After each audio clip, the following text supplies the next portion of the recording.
দেখো এই যে মঞ্চটা,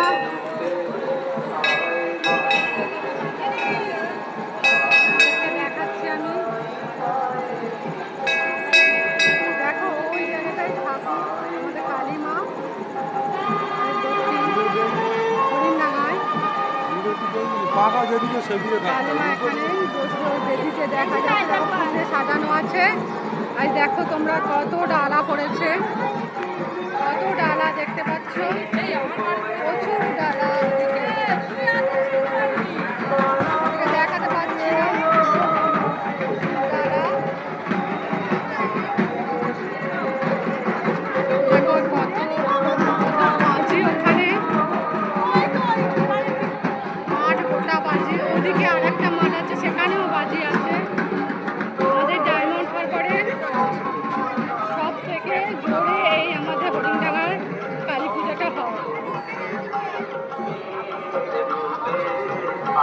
আমাদেরকে দেখাচ্ছি, দেখো কত ভিড় হয়েছে। এখনো মঞ্চে আমাদের ঠাকুর এসে পৌঁছায়নি। ঠাকুর এলে আমি ব্লগ করতে পারবো না, এত ভিড়, আমি দাঁড়াতেও পারবো না। তাই এখন আমি ব্লগটা করে নিচ্ছি। আর যদি সুযোগ পাই তোমাদের ঠাকুরের পিকটাও দিয়ে দেব।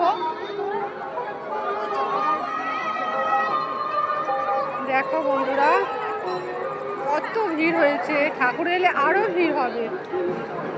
এখন তো তবু সামান্য, বুঝতে পারছো তোমরা ঠাকুর এলে কতটা ভিড় হবে। দেখো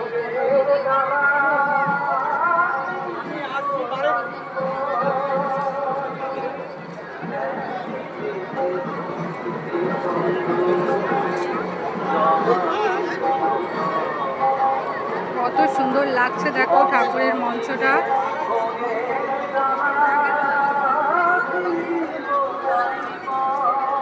ঠিক আছে, এখন রাখছি গাইস।